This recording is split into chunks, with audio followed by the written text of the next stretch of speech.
Bien, saludos cordiales estimados estudiantes de las carreras de educación inicial, educación básica y comunicación social.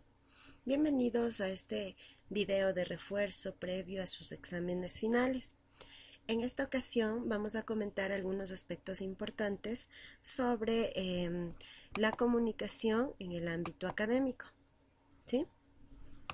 Mi nombre es Cristina Velázquez, docente autora de la asignatura de Introducción a la Comunicación Académica en la carrera de Educación Inicial, y junto con mis compañeros, la magíster Silda Lara, la autora de la carrera de Comunicación Social, y el magíster Javier Morillo, hemos preparado los recursos de la pestaña de refuerzo como apoyo en sus estudios finales del curso de nivelación.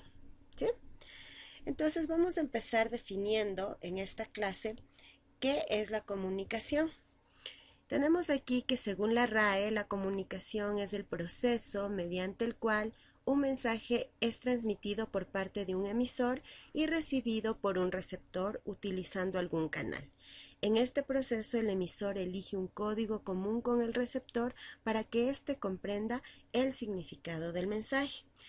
Entonces vamos a ver que según esta definición básica, el acto mismo de comunicación se compone de una serie de operaciones que proceden de adentro hacia afuera y viceversa.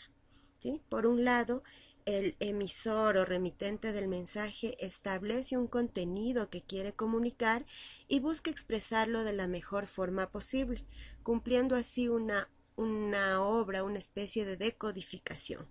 Por otra parte, el receptor o destinatario del mensaje realiza la operación inversa, partiendo desde el exterior al interior en un proceso de decodificación, que a partir de la expresión del código consigue la elaboración del contenido.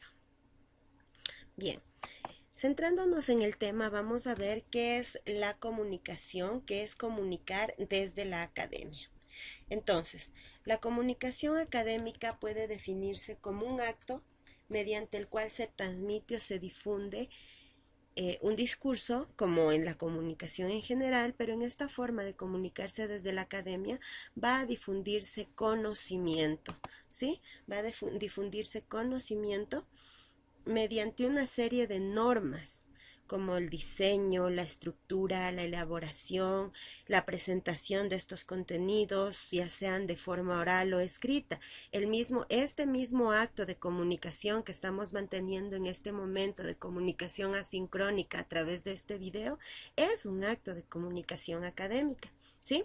Entonces, como ejemplos de actos de comunicación académica, podemos pensar en actos que ocurren en el aula, que ocurren en las escuelas, en los colegios, en los institutos, en las universidades, y acercándonos más a la modernidad, pues podemos pensar en los actos de comunicación que ocurren precisamente en estas plataformas virtuales de educación. ¿Sí? Entonces, este tipo de manifestaciones comunicativas pueden ser orales, como clases, videoconferencias, charlas, foros, esta misma videoclase, y también pueden ser escritas como las monografías, tesis, ensayos, libros, etcétera. ¿Sí? La elaboración y presentación formal de estos contenidos exige un profundo proceso de investigación, de discusión, de procesamiento de datos, de análisis de la redacción, y requiere de argumentación basada en un sustento teórico y en la revisión de las referencias correctas y de algunas fuentes de consulta que sean de calidad. ¿Sí? Bien, para avanzar entonces vamos a ver cuál es la relación entre la comunicación y el lenguaje. ¿Sí? El lenguaje oral y el escrito también constituyen, bueno, el oral constituye el grado más alto de la evolución lingüística, ¿no? Y es el que ha sido únicamente alcanzado por el ser humano. Es utilizado como instrumento de comunicación, al igual que el lenguaje escrito, y como un instrumento de representación y de relación social. Es de vital importancia para el desarrollo cognitivo, social y afectivo. ¿Sí? Entonces vamos a ver que este término de comunicación no está exento ni libre de complicaciones ni ambigüedades. Por ello, en el estudio de la comunicación en general y en el estudio de la comunicación en el ámbito académico es de vital importancia que todos conozcamos las particularidades, la estructura y la formalidad con que debe llevarse a cabo este tipo de comunicación académica para todos aquellos quienes estén estudiando o estén relacionados de alguna u otra manera al ámbito académico universitario principalmente, ¿sí? Relacionado con esto, muy relacionado con esto, entonces están los elementos de la comunicación que ustedes ya pudieron observar en, en su en el tema de estudio anterior, ¿sí?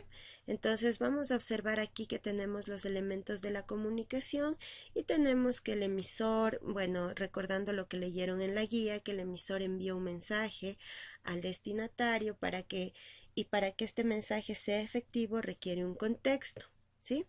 Entonces este contexto es captado por el receptor y es susceptible de ser verbalizado. El mensaje requiere luego un código común en su totalidad o al menos parcialmente entre el emisor y el receptor para que el mensaje pueda ser comprendido. Si no existe un código común, es imposible que el mensaje sea captado por el receptor, ¿sí? Finalmente, el receptor requiere el contacto, un canal físico, una conexión que les permita establecer y mantener la comunicación entre ambas partes. Entonces, esto lo hemos abordado brevemente porque estos elementos de la comunicación se relacionan con las funciones del lenguaje, ¿sí? Entonces, vamos a ver que la comunicación lingüística, el momento de desempeñar una forma de comunicación lingüística, no todos los mensajes desempeñan la misma función. Algunos tienen la función, la intención de informar, otros sirven para iniciar un contacto entre dos personas, otros se emiten con el propósito de provocar una determinada reacción en el receptor, ¿sí? La función entonces que desempeña el lenguaje viene determinada por el predominio de alguno de los elementos en el proceso comunicativo o porque el mensaje incide de manera directa sobre uno de los elementos de la comunicación. Entonces es por eso que se relaciona directamente estos elementos de la comunicación con las funciones del lenguaje. Entonces, estas funciones no se dan de manera aislada, sino que aparecen combinadas en un mismo texto. Así, en todo acto de comunicación están presentes siempre tres funciones básicas del lenguaje, que son la referencial, la expresiva y la apelativa, ¿sí? La expresión referencial orienta hacia el contexto, se centra en la relación que las personas tienen con el mundo que nos rodea y los objetos a los que remite un texto. Los mensajes están centrados en el contexto y la principal función es la de informar. Con este objetivo se utiliza un lenguaje claro, concreto, sencillo, con palabras y términos que tienen un significado unívoco. ¿Sí? Esta función del lenguaje es la más utilizada en el ámbito académico, pero no viene sola, como les mencionaba, vienen combinadas las tres principales funciones. Sin embargo, no se descarta que también se combinen las otras funciones del lenguaje que tenemos en la diapositiva, ¿no? Entonces, vamos a ver la función expresiva o emotiva y aquí nosotros decimos que un mensaje cumple con esta función cuando el texto nos informa sobre el estado de ánimo del emisor o en general descubre rasgos de su personalidad. El mensaje toma al emisor como punto de referencia. Además de transmitir una información, el emisor expresa a la vez su actitud ante lo que dice, ¿sí?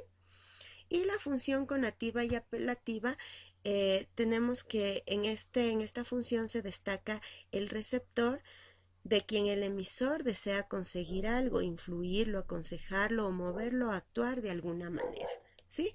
También existen, de acuerdo a esta clasificación, otras funciones del lenguaje, como la función poética, fática o de contacto y la función metalingüística.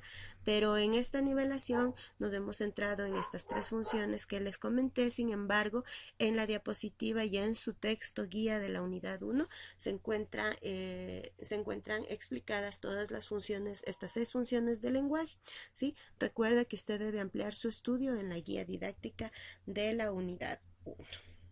¿Sí? Bien.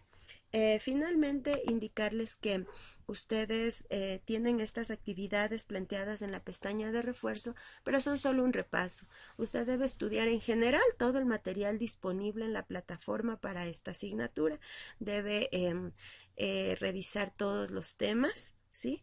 Y pues estudiar, leer mucho y hacer los ejercicios. Les recomiendo hacer los ejercicios colocados en esta pestaña de refuerzo para que también pueda afianzar un poco sus conocimientos.